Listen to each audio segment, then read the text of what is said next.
Thank you, everyone, for joining us this week on Magnet Marketers, where we help you learn how to be a magnet with your marketing versus being a bullhorn.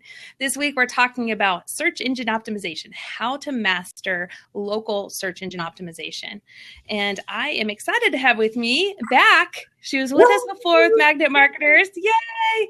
April Havens-Woodcock of Touching Clients, president and founder there, and works with local companies to help them master the art of building relationships with their clients. And I am Jessica Phillips with Now Marketing Group and Relationship Marketing System, helping clients build relationships with their ideal audience as well. Mike is still on the holiday vacation. We'll be back next week with me, so I'm pretty excited to have him back next to me doing Magnet Marketers. And then the following week we'll have not only Mike, but we'll have Donna with us as well. So pretty good to get some of this lineup. We just planned all next year's kind of Magnet Marketers. That's awesome.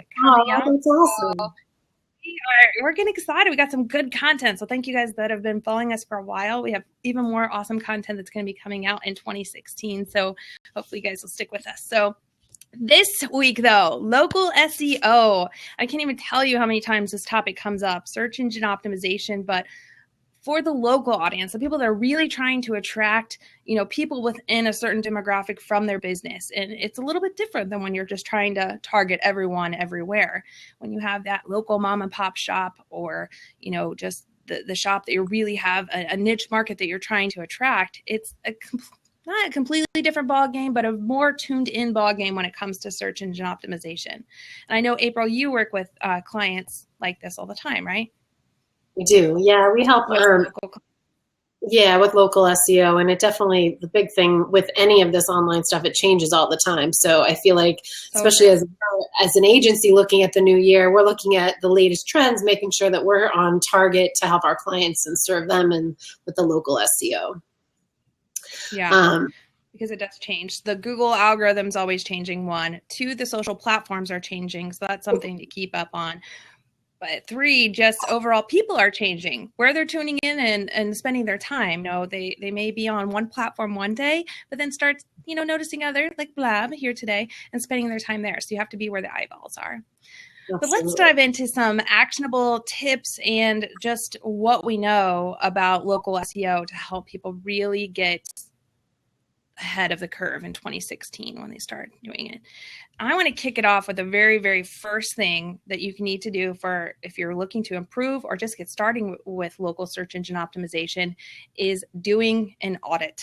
First, seeing where you're at right now. There is a tool out there, and I'm going to put a link in here, where you can do an SEO audit to see kind of where you're stacking up right now. I'm going to post a link right in here, and it gives you some tools and a worksheet to really help you kind of drill down and see where you're at right now, because that's really where you want to get started before you know what kind of work you need to do, and is really just drill in to see where you're at right now. So let's put this link in here. And this site, I don't know if any of you follow Moz, but if you're really looking to improve your search engine optimization or just understand the language as a whole, Moz is a great site to follow. It's just MOZ. Click on this link, and about halfway down the page, they give you a Google spreadsheet that you can download and start just analyzing first and foremost where you're at. So that's my first tip. April, what would be yours? Awesome. Awesome tip. We use Moz for our clients. So they have a kind of a free version and a paid service, and it's very economical. And we recommend it to all our clients when we launch websites because after you do your kind of analysis, it actually will help you to keep those listings updated. Also, will tell you if there's multiple listings, and it's something that we touch every month for our clients that we're helping with local SEO, just to make sure everything's updated, accuracy. Plus, Google likes that content anyways for the delivery of that local SEO. So Moz is a great one, and definitely one that I was going to mention. We have used tools like Yext in the past. I'm not sure if you're familiar with that. That is one that I was going to bring up. So Yext helps you. You mentioned something that's very, very crucial, which is duplicate listings. And Moz helps you with that, and Yext helps you with that. We are a Yext partner, and we use them all the time. But explain maybe duplicate listings and how that could affect somebody's SEO, and then we'll dive into Yext a little bit. Sure. So a lot of time, what I find is that people jump around because all these online directories, you can go in essentially and do them for free yourself and claim them. So, which is great. However, sometimes like if you do an ad with yellow pages or super pages, now they have a new listing. So you get all these duplicate listings where none of them, they're actually working against you because now you have multiple listings and really they need to be verified. So you need to claim one listing, make it your own. Plus, you have the opportunity to populate content to it as well, especially with Google. Google, with their duplicate listings, what happens is if you end up with a duplicate listing, Google's funny because all of a sudden you'll go back and the page that you thought was verified is no longer verified. But Google, I will say, for customer service, I've worked with them. You can call them. You can actually put in a number under customer service, and they will call you back and they will help you get rid of those duplicate listings. Where some of these directories, although they pull them up, so like Yext and Moz, it might be a little bit more challenging to get them removed. It takes a little bit more time. So like Bing is helpful. Yahoo is helpful in getting those removed. But these smaller directories, they're always going to want you to pay instead of that free listing. So sometimes it makes it a challenge to get rid of the duplicates. But it definitely can work against you in your local SEO. And it's something that it might happen and you don't even know it happens. That's what's the frustrating thing. Like you might have signed up for something, or maybe somebody left you a review and didn't have your name accurate. It might be a letter off. And all of a sudden, guess what? Now you have duplicate listings. So it's definitely Yext. There's hundreds of them out there though. So it's not just Yellow Pages and it's not just Google and Yelp and Urban Spoon and some of the ones maybe that you've heard of, but there's hundreds of them out there. There's like Cityscape and ones that you've probably never heard of. There's like 183 that we found just in our local market of just these local sites that are just there to provide directory listings because they're selling advertising on these directory listings. Some of these are niche ones. There's like Manta that's more focused on like medical, not always, but they really have a targeted niche in medical, but there's hundreds of them out there. The beautiful thing about using Yext is that you can pay once, put your listing up there, the correct listing, and it will verify all of them all at one time. So usually within 24 to 48 hours, it'll verify all of them, and you have one place to manage all of your listings. And like you said, you can post to there as well. So you can customize your listings slightly. Like if you want to list out your services, add some videos, add your team, make almost like a little mini website, all within that Yext site. And then you can make sure that if somebody's trying to call your business and they find this phone number up there, they're going to get the right phone number. They're going to have the right directions to your address because the right address is going to be there. But it's like $35 a month roughly, or you can pay, a couple $100 a year. Just depends if you're managing yourself or if you're having someone else manage your listing for you. But highly recommend Yext for just claiming your presence for those directory listings, because that's definitely one big piece of local SEO. Yeah. The big thing, though, I do want to kind of reiterate is that it's not a set it and forget it. So once you've claimed it, you don't go back in and touch it, because you still have to do the work, or you need somebody to do the work for you, because things happen, things change. Plus, you want to do that reputation management piece and make sure that if you have a review that you're managing that, and that helps you with some of that listening of your audience. So it's not a set it and forget it. Unfortunately, people, it is something you have to monitor, just like social media, and kind of foster it, because it does help with that. It helps in the search engines. I've seen businesses where they've used it. We have a good amount of clients that have used it for the past 3 years in their SEO. They don't use Google AdWords. They do use social media, and they're always showing up on the first pages of Google, Bing, Yahoo. And it's usually, it's most of them are so their website comes up, but then the directories come up, which definitely helps push them to the top. Yeah, because like you said, it's not set it and forget. Not only and thank you for telling a bird, Chef and Helmelia. I don't know if I've said your name correctly, but thank you for telling Little Bird. But not set it and forget it, because not only because if somebody's reviewing you, but also a lot of those sites let you put promotions and things on there, or videos, or team members, like we mentioned, and you want to make sure that that's displaying up-to-date new information and things that are going to stand out. And the more pictures and creative you can get with it, the more your listing is going to stand out amongst a competitor or someone else that's right there as well. I put a link in here, 2 things that were mentioned by April. One was duplicate listings as well, and finding those. So that's the link that's above with the support from Google and merging those listings. The other one is Map Maker. So if you're, want to get really in tune with your map with Google, you can put that on there and do that with Google as well. So there's 2 links in there to help you along with that.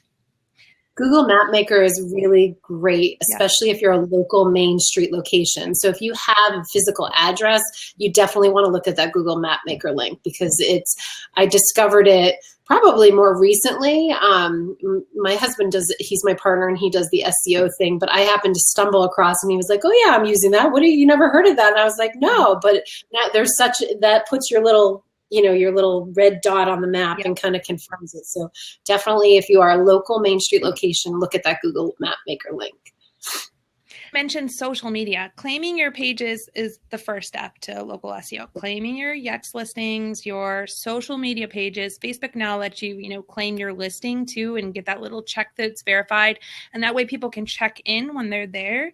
But that's another thing, adding that social with your local listing, making sure that everything's claimed and verified on your social media pages, and making it very easy for people to get prompted to check in at your location and just boost your page up that much more. Like you said, even if you're not using Google AdWords, the more relevant and consistent you are, especially with the new, updates with Google, with the Penguin and Panda update, the more that you're relevant and consistently putting things out there, the more that you're going to show up.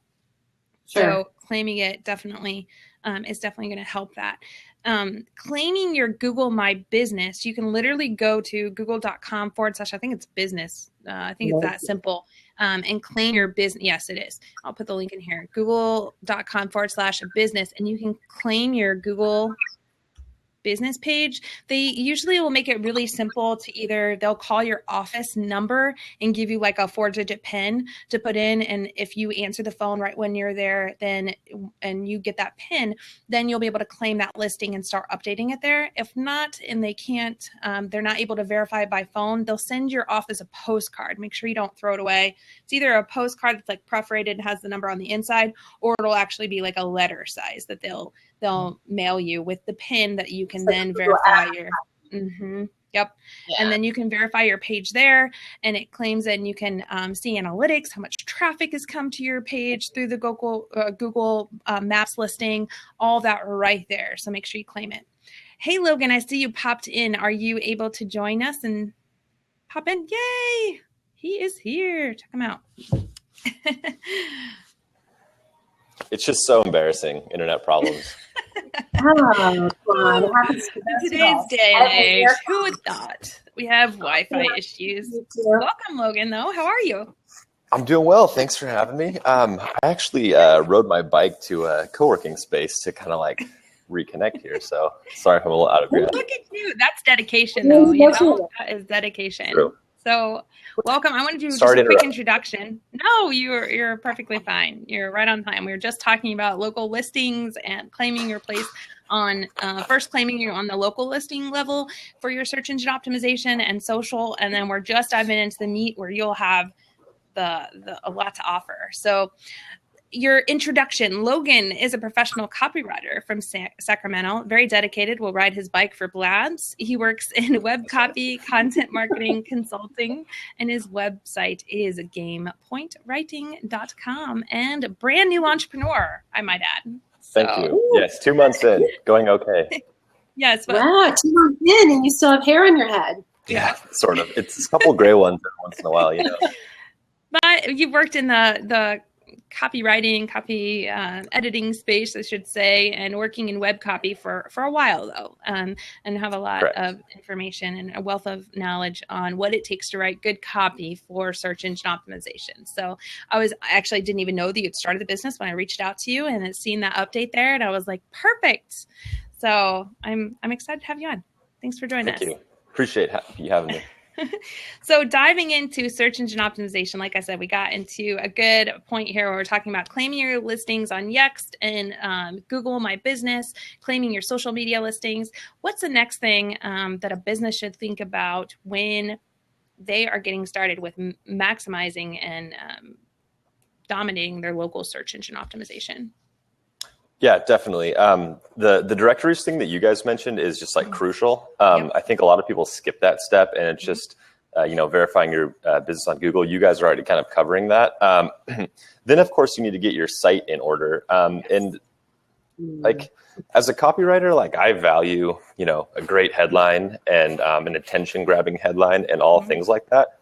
But you really need to take into consideration the organization of how Google sees your site. And so the thing is just speak with an SEO or someone who knows how internet marketing works for that part, and then speak with your web designer about how you want it to look, because how the words appear and stuff like that, it's actually very easy to change with CSS and images and other things like that. So you can still convey that attention grabbing message, but you really need to sort out your title tags.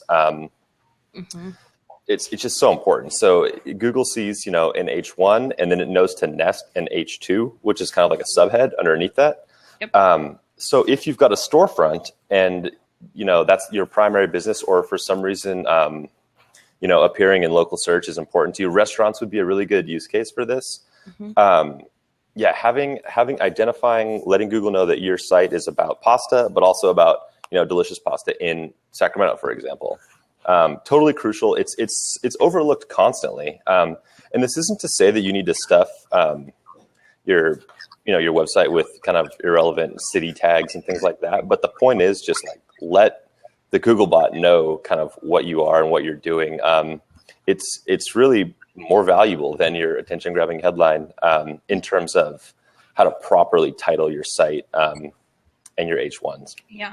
And to break this down for anyone that's not kind of familiar with the H1, H2, what he's talking about is it's called SERPs, SERP. Let me put it on here. You've probably seen this before if you've read anything with like SEO, but it's how the search engines read your pages. So like if you imagine those boxes that are coming up on Google when you perform a search and what displays, so it gives you that long title at the top and then that description below. And then that's what we view before we decide what to click on when we're going to decide if we're going to visit one website page or another.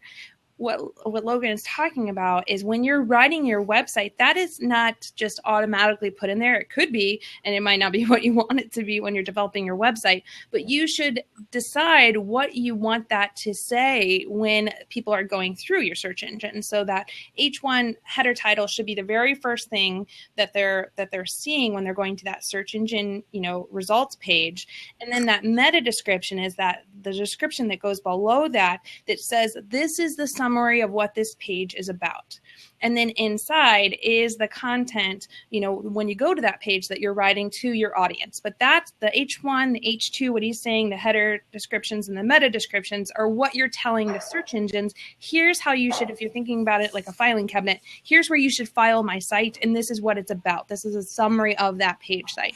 That is really, really important when you're looking to be organized and you're looking to show up for results. You have to tell Google or Bing or Yahoo that holds the search engine filing cabinets, if you will, where to put your site. And that's how you tell them where to put it. It's not kind of a game of do they like me more or that. It's really a game of have you done your due diligence and putting that information there. And then having the content, like the 400 words on each page that are really explaining what that page is about too, is definitely going to show that it's relevant to be indexed for that H1, H2 meta description too. So all those things go into play with the logistics and the usability relevancy of the site. Did I say that right? Logan? I like it. Yeah, okay. You did. I want to add to what Logan was saying. When you're looking to do the website, and you definitely recommend talking to somebody that does some SEO and do a keyword analysis of your industry and what you're doing, and also do a keyword analysis of your competitors to see what they're doing and using in their sites and words, because you can actually go in, and there's a way that you can go in and actually see what words there are embedded in their website. and the properties which will help you to get better traffic and know what, when creating your content, what keywords to be using as well. So it's one of those things where what I find is, like you were saying, Logan, about the directories. People don't realize, they think keywords are, well, this is what people are going to search my business for. Yes, we have an idea. However, if we can be more in tune to what people are really doing out there and searching and using, you can use Google AdWords tool and just put in keywords, and that'll help you. So maybe you don't have the budget to hire somebody to help you with the SEO piece right away. Go to Google AdWords. You don't have to pay. And you can do in some keywords, and you want to find those medium search words, not the top key level words for your business, because what happens is those are higher click-throughs and harder for you to come up on top. So for example, if social media is what you do for your business, there's a million searches on social media. Guess what? You want to pick a word like social media marketing and then narrow it down even further. But definitely use that to your advantage. And those keywords also go through to all of your profiles. Add them to your directories. Add them to your social media platforms when you're filling out your information. Make sure, because like Facebook, Google indexes certain pieces of those, and also in the social media tools, they index those. So those keywords are essential all the way down through your content on your website, through everything. Definitely worth looking into. Yes, definitely. And like you said, with the title pages too, making sure like when you're putting everything in there and you're indexing it, like if you're a local place, adding the city and state in there at the end. Don't spam it, but add the city and location, state where you're going to, where your business resides. So search engines know where to index it. And the more and more that you're indexing those long tail keywords for the city and state that you're representing, the more chances you're going to have to show up. And you may see that you actually, if you've not done this before and you start adding that city and state, that you may have less website visitors, but more conversions, because the goal is to have the right people coming to your site. So maybe you've kind of niched yourself into the location that you serve, but you're going to have more conversions because you're getting all the right people that's coming to your site versus just masses that don't care or are not going to visit your restaurant because they're so far away. Right. And before you hire someone, look at this is a link here, the signs of a bad SEO company. If it sounds too good to be true, it is. There's no guarantee that you're going to pay somebody $100 a month and they're going to get you to the first page of Google. It's not going to happen. So there's a link there with some of those things to be aware of. That's so funny that you mentioned that, because I think that, and this is not just a bag on business owners at all, because I think that we're kind of steeped in internet marketing and SEO, and we see it as kind of a part of daily life. But people say, well, I want to be on the first page of Google. And I go, okay, well, I mean, let's break that down and talk about what that really looks like. Like, what keywords do you want? And I've heard people say, like, no, I just want to be on the front page. And I'm going, well, okay. Like, I know you want to be on the front page, and everybody does. But let's talk about what that actually looks like. And then so that's not really a goal, right? So the great thing about that discussion is, while it's somewhat irritating, it can lead to a far more productive discussion. So I'm going to go back to this restaurant example I've spoken about in the past, and a lot of restaurant websites are done really poorly because they forget about what is the purpose of your website. What is 90% of people who visit your website want to know? And it's pretty much, it's not your story. It's not really your staff. It's not like kind of when you were founded. It's when are you open? What's your phone number? Those are, I would say, if you nail those two key things, you're in a better position than over half of the restaurant websites that I see. Do you deliver? The point is put that on your website. Definitely make that accessible. But you can even go a step further with local SEO and meet people even before they get to your website. Because let's face it, if they know who you are and they don't need to go to your website, but they just want to call and make a reservation, you want to be in the spot as a business owner to provide that for them, meet them halfway. So that knowledge box that you see on the right side of search results that pops up and it shows your name, address, phone number, and also a couple, maybe different photos from your Google My Business profile. It's so important to fill out that Google My Business profile, get your site verified, because like I said, if you're just trying to get phone calls, then I mean, that's a way to do without spending $10,000 on a website. So it just, I mean, it takes an afternoon to clean up your local listings. And it's just so important. And then kind of with an understanding of that, it's really easy to start diving into your on-site SEO, because you've already kind of established, what am I really trying to do here? I'm trying to get my phone number out there. I'm trying to get my menu out there. So just, I know, think about the customer first, I guess, and what is his real pain. If I'm on a phone, I don't really want to read the story, I'm sorry. I'm sure it's good. Right. So anyway, just a tangent, I guess. But that's important. Yeah, go ahead. Oh, no, I was going to say Burgess CT was saying that he runs into so many non-responsive restaurants on the mobile capability, which that's a whole nother topic of that mobile search piece. But you're absolutely right, especially for perfect. Yeah, that's perfect, because site speed and responsive is part of showing up on search engines. It's what you're being ranked for. It's what you're being indexed for. So that's an awesome point about the not responsive. And like you were saying, April and Logan, like you have to have all those. Knowing who your user is first and foremost the most important thing to understanding your search optimization. Restaurants are a great example because they marketing is not their expertise most of the time, and a lot of them are mom and pop shops working in the business. But if they bought a mobile, you're out front there. Background noise there. I'm not sure. Maybe Logan. Yep. No. Are we? Hearing a bunch I got the of headphones background on. It's a co-working space, So, man, be quiet. Run a blab. It's very important. I think so. Like, Dude on Mobile, you can actually pay for a lifetime. I think it might be $200 lifetime for just a mobile product. Something to look into, and I actually can put that link in.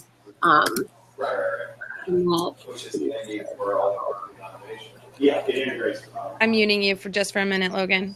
Yeah, sorry. It's okay. It's really bad. Sorry.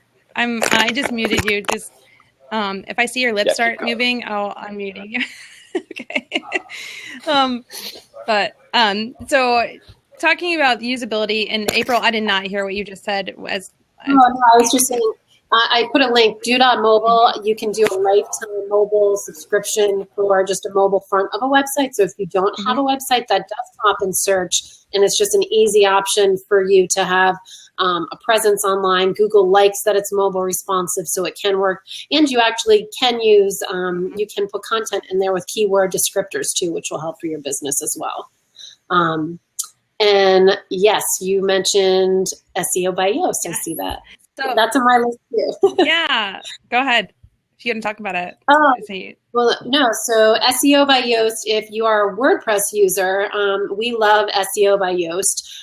There's SEO by Yoast. There's a few different versions of it. There's a free version. There's some paid versions for local. And it's a great thing that gets added to your WordPress site. It's a plugin.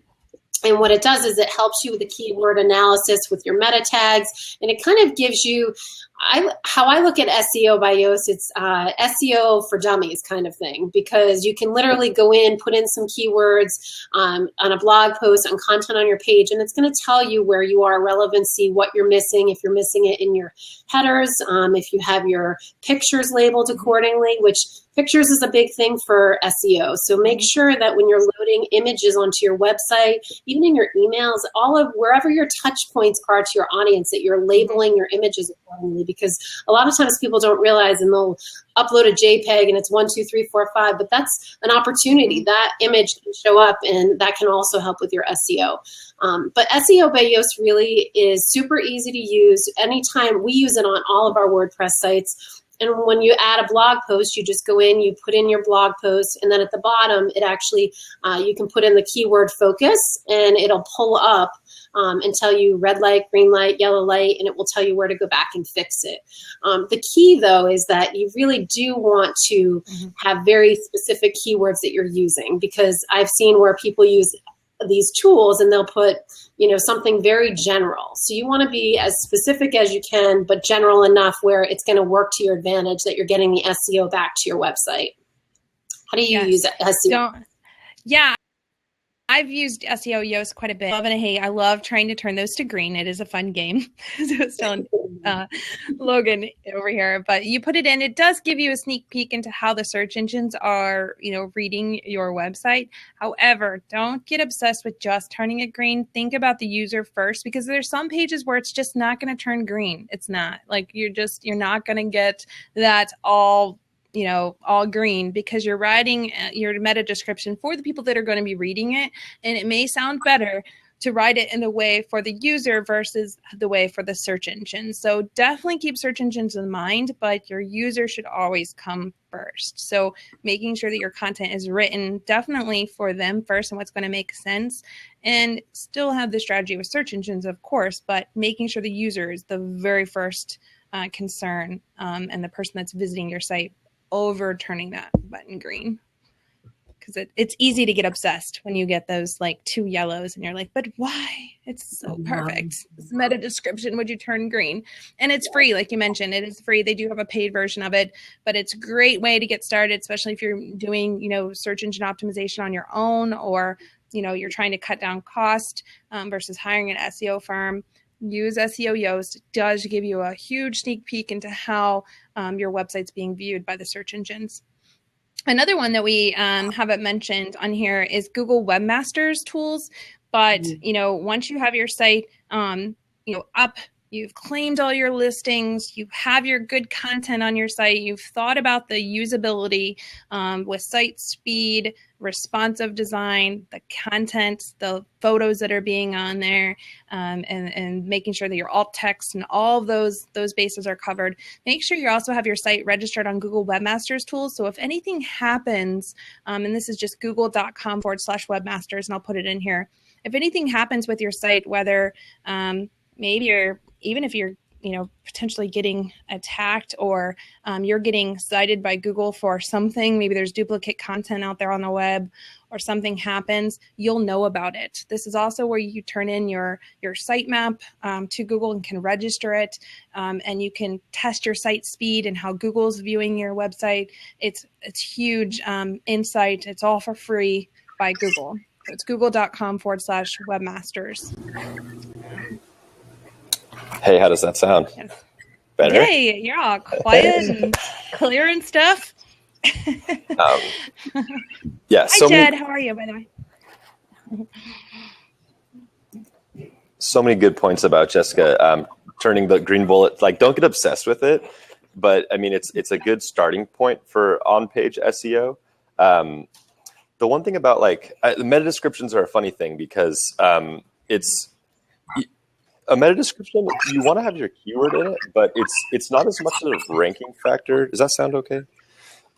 As you might expect, but you want it to entice the person to click on the link. So again, when you write a meta description, put yourself in the other person's shoes and say, is this site going to kind of solve the problem I was searching for, something like that. So the keyword is an important factor, because if they're searching that keyword, then obviously they want to find topics related to that. But you don't want to just stuff 1,000 keywords in there. It's not useful. Think about those little gray boxes underneath, letters underneath the blue link. It should entice someone to click the link, because it's like one sentence written in plain English to another human. Please check out my site because. So think of I'm writing this meta description because. So I always I write about 2 websites a week, and I always include meta descriptions in my jobs. And when I write them, it's basically a why. Why click this link? Why go to this site? So that always starts with putting yourself in the searcher's shoes, as opposed to just got to turn my bullets green, So anyway, just a little chip shot on meta descriptions. And you'll know what we're talking about by turning the bullets green if you ever install SEO Yoast. Yeah. It becomes slightly an obsession.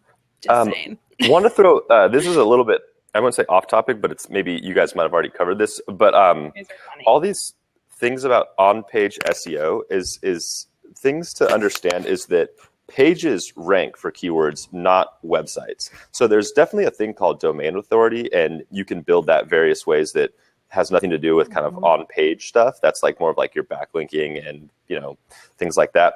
But on-page SEO, optimize one page for one keyword. Don't try to, rank for two. And the other thing is like your homepage isn't really going to rank for a keyword, right? It'll like hopefully be ranking for your branded search, Gordito burrito. But other than that, like you're going to use other pages to do that. So again, one keyword per page. Pages rank for keywords, sites do not. Just something that is kind of a misnomer when I hear people talk about SEO. Anyway, yeah. So.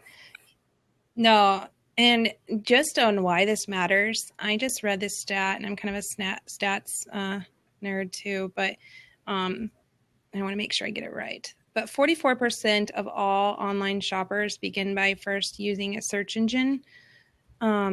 So it's really important that all of these things are really taking into consideration, like what we're saying, because it's only going to get more and more important, as we evolve and as our phones evolve and tell us where to go.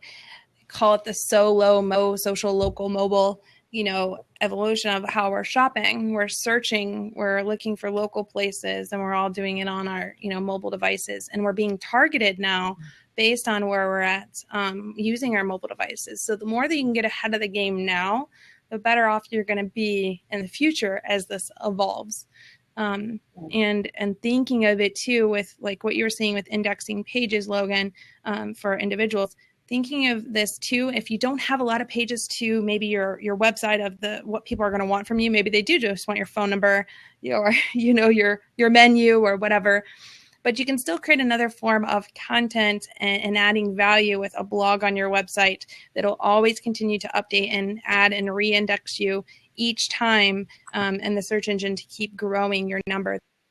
That's the way to SEO. It's either you pay to play or you're going to play to play, and you're going to play to play by writing good content and valuable content to keep people coming back.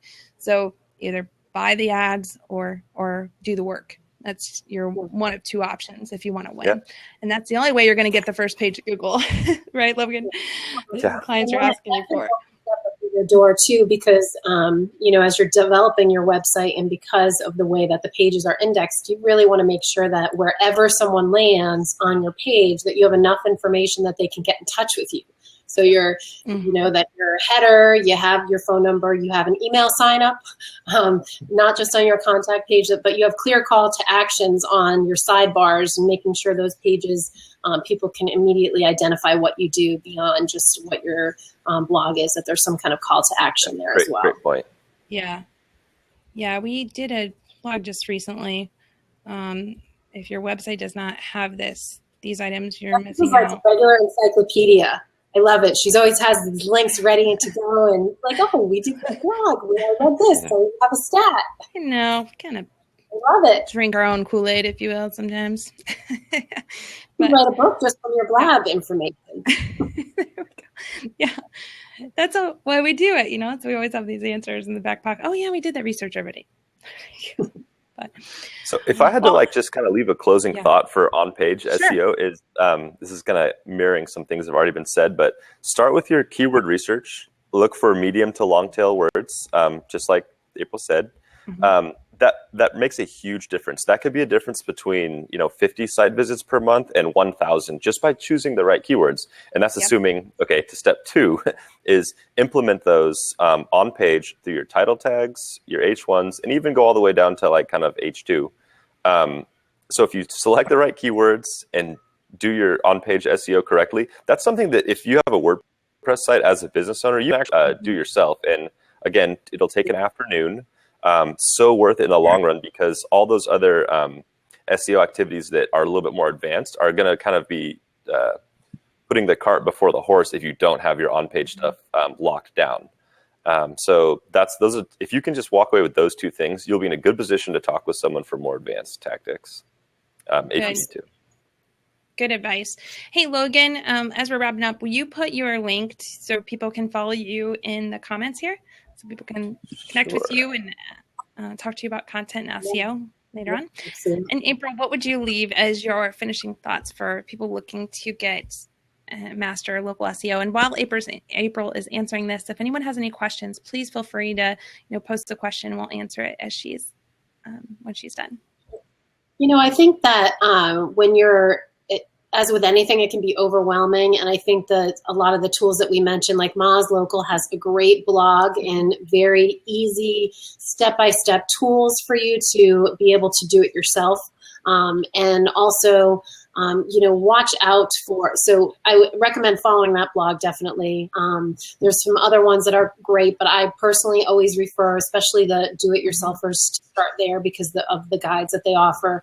And then the other thing too is really going back to kind of buyer beware of the SEO people, because what happens is the minute you publish your website, you're going to get spam emails. I can help you with your SEO, same thing on social media, and really just do some research and look for the questions that you should be asking to make sure. And Jessica posted a great blog on kind of the bad SEO people out there. But really keep that in mind because that's super important. I've seen so many business owners spend dollars upon dollars and get no results. And what happens is now they have jaded views of SEO and how it's not going to work for their business. And working with somebody, there is credible people out there. You just need to make sure that you kind of do some research and just don't jump on. No one can do SEO for $100 a month and get the job done effectively for you. So to do the diligence and do the research before you put your money out there, because when you do, it'll be well worth it if you hire the right person. Yeah, that's good points, because my point was, even if you're not going to do this work yourself, at least understand it so you don't fall, you can understand where you're going with it. Know where you want to go as a business. And if you're not doing it, at least understand the language and follow your analytics. Make sure you have access to the reports of your Google Analytics to see how well your pages are performing, and your webmasters tools, and make sure you have insight to how well everything's doing, so you don't invest hundreds upon hundreds of dollars before you realize a year later that it wasn't working. So that's the first thing. The second thing is making sure, if you have not already claimed your business on the local listings, do that today. If you're not sure how to get started, definitely visit Yext, yext.com, or contact April or I, or another Yext partner that has worked with local SEO with Yext, and get your locations claimed so you can definitely clean that up first and foremost. So claim your listings and make sure that you own those and have the right phone number, the right links in there, and you can start seeing if people are talking about your business or reviewing your company, whether good or bad. You at least are part of the conversation now and aware of it. So. Well, thank you guys so much. If there's not any questions, we'll go ahead and wrap it up. We hope to see you guys back here next week. Next week, we'll be talking about the importance of training for your team and ongoing learning and education for your team. Kind of ties into this. So on making sure that you just keep evolving and learning all the time. So thank you guys all so much for joining in. Yeah, thanks for having me. I'm so happy to have you back, both of you. And I appreciate it. I hope you guys all have a happy new year. Thanks everybody for joining in. Thank you. Happy New Year. Bye. Bye.